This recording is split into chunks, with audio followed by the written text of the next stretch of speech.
మనకి నిన్న India versus New Zealand T20 world కప్లో భాగంగా ఫైనల్ మ్యాచ్ కంప్లీట్ అయింది కదా. అయితే మరి ఫైనల్ మ్యాచ్ కంప్లీట్ అయిన తర్వాత మనకి సూర్యకుమార్ యాదవ్ అలాగే గౌతమ్ గంభీర్ ఏం చేశారు, వెళ్ళి ప్రెస్ కాన్ఫరెన్స్కి అటెండ్ అయ్యారు.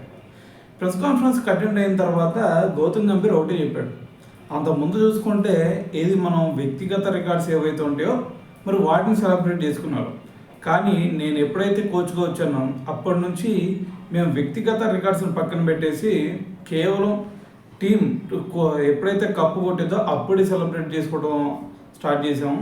సో మరి ఈ గెలుపు ఏదైతే ఉందో ఈ T20 వరల్డ్ కప్, ఈ క్రెడిట్ మొత్తం కూడా నేను రాహుల్ ద్రావిడ్కి అలాగే వివిఎస్ లక్ష్మణ్కి ఇస్తున్నాను అని చెప్పేసి ఒక అనౌన్స్మెంట్ ఇచ్చాడు.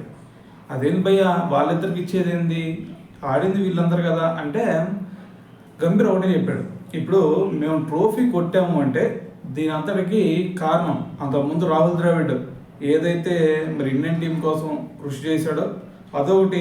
దాని తర్వాత ఇంకో పక్క చూస్తే ఎన్సీఏ నడిపిస్తుంది వివిఎస్ లక్ష్మణ్. మరి వివిఎస్ లక్ష్మణ్ అంత మంచిగా దాన్ని నడిపిస్తున్నాడు కాబట్టి మాకు ఇంత మంచి టాలెంటెడ్ క్రికెటర్స్ వస్తూ ఉన్నారు. సో కాబట్టి ఈరోజు మేము గెలిచామంటే ఆ క్రెడిట్ మొత్తం కూడా వాళ్ళిద్దరిదే అని చెప్పేసి ఒక స్టేట్మెంట్ ఇచ్చాడు అనమాట.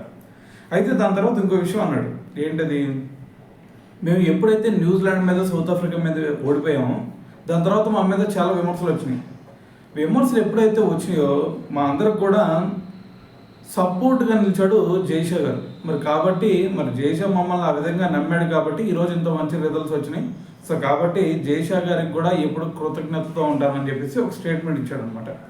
అయితే ఇంకో విషయం ఏమంటున్నాడు అంటే ఈ మ్యాచ్ గెలిచాము కాబట్టి ఏదో దీనివల్ల మాకు క్రెడిట్ దక్కాలి అని చెప్పేసి మేము అనుకోవట్లేదు. ఎందుకంటే ఇక్కడ వాస్తవం ఏం జరిగిందంటే ఒక కోచ్కి అయినా సరే ఒక కెప్టెన్కి అయినా సరే మంచి పేరు రావాలంటే ఫస్ట్ ఆ టీంలో ఉన్నటువంటి ప్లేయర్లు మంచిగా ఆడాలి. ఈరోజు చూస్తే మా ప్లేయర్లు ప్రతి ఒక్కరు కూడా ఈ ఫైనల్ మ్యాచ్లో చూస్తేనేమో అభిషేక్ శర్మ, ఇషాన్ కిషన్ అలాగే సంజు శాంసన్ వీళ్ళ ముగ్గురు ఏదైతే ఒక ఎక్సలెంట్ ఇన్నింగ్స్ ఆడారో దాంతోనే ఈరోజు బ్యాటింగ్లో అంత స్కోర్ చేయగలిగాం. దాని తర్వాత బౌలింగ్లో చూసినా సరే చాలా మంచి బౌలింగ్ చేశారు. కాబట్టి అంటే ప్లేయర్లు ఇక్కడ మంచిగా ఆడారు కాబట్టి మాత్రం మేము గెలిచాం. అంతేగాని సూర్య చేసిందో లేదంటే హెడ్ కోచ్గా నేనేదో చేసిందో ఇదంతా ఏం లేదు. మా ప్లేయర్లు అందరూ కూడా మంచిగా ఆడారు, అందుకని చెప్పేసి మేము ఈ మ్యాచ్ గెలిచాం. సో కాబట్టి ఈ క్రెడిట్ ఎలాగైతే రాహుల్ ద్రావిడ్, వివిఎస్ లక్ష్మణ్కి దక్కిద్దో అదేవిధంగా ఈరోజు ఉన్నటువంటి ప్లేయర్లకు కూడా ఈ క్రెడిట్ దక్కిద్ది అని చెప్పేసి ఒక స్టేట్మెంట్ ఇచ్చాడు అనమాట.